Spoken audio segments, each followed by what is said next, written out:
Hey guys, Mike from Urban Automotive, 886 Winston Churchill Boulevard, Oakville, Ontario, Canada.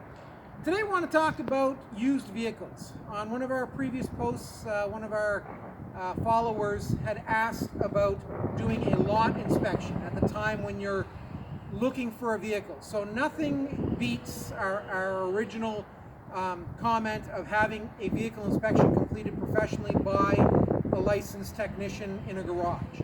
Whether it's through us or through any other dealership that you have arrangements with, having a licensed tech look at the vehicle is important. But what I'm talking about today is finding a vehicle that's worth bringing to that mechanic.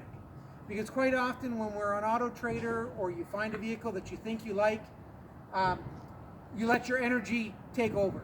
So automatically you see it, you're like, oh my God, this is the car I want, this is the color I want, this is the style I want, and right away everything shuts off and all you care about is the car and buying the car. So we want to get past that emotion and talk about what you should be looking for when you're buying the vehicle. So we're going to use our vehicle as an example here, our 2015 SRX Cadillac. The number one thing that most people don't know that they can do, that if you are in the industry you know you can, is to take a picture of the vehicle identification number, the VIN. So you can physically take a picture with your phone. Most Auto Trader legitimate sales groups will list a picture of the VIN, and most people look at it and they don't understand what it is. So here we have the information plate, where you'll find most vehicles information plate is on the inside door pillar on the driver's side. Sometimes you'll find it inside the door, sometimes you'll find it on the outside of the door here, but the majority of them are here. This holds a lot of information.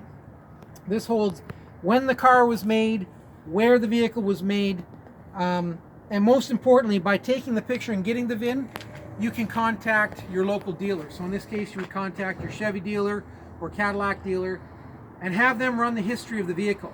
They'll be able to tell you not who previously owned it, but they'll be able to tell you if there's been recalls on it, if the vehicle has been written off and branded.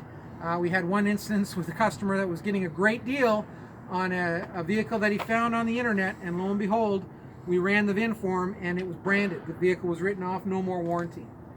Basically, when you get into the vehicle, you're looking to see if there's any interior rips, anything like that, any musty smells. You're lifting up the floor mat to see how worn the carpeting is, because that's an indication that there's higher mileage than what's indicated.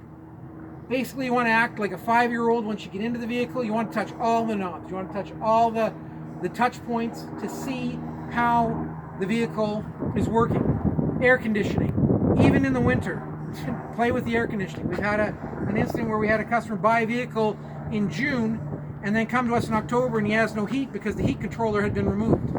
And of course, the people that sold him the vehicle claimed they didn't know anything. He obviously didn't know anything, and it cost hundreds of dollars more. In the back, you want to open up the trunk and look where the spare tire is, because quite often there's water that sits in there, indicating that there's an issue with seals or something with the light assemblies that's allowing water to intrude into the cabin. Again, that musty smell will give you that indication. Checking the tires, running your hand over the tires. If there's any lumps, if it feels like it should be on a 4x4 instead of a Cadillac, chances are we got suspension issues and problems there. Once you've done this initial check over, checking the body panel, seeing if there's any scratches, what we call orange peel in the industry, it'll look like an orange skin with lots of bubbles on the paint, would indicate that the vehicle's been painted. Overspray on any of the trim, different color on any of the panels when you open it up. If there's black on the front and then all of a sudden you look at this door and you pull back and it's white, the vehicle's been painted, had a door replaced, body repair. That's not even worth, in my opinion, contacting your mechanic to have it further inspected. Mm-hmm. So once it passes these obvious basic inspections, you can then call your mechanic, who will then do the full inspection to make sure that the vehicle's safe for the road. A lot of times there is a difference between certified and as is. You need to understand that certified means that they're vouching for the vehicle, that it's safe for the road. It's a government issued certificate. the car is safe to drive. They're going to check the brakes. They're going to check everything. If you're buying a vehicle as is, which a lot of people are these days because the market's in high demand for used vehicles, it means that you're responsible for doing any repairs to the vehicle.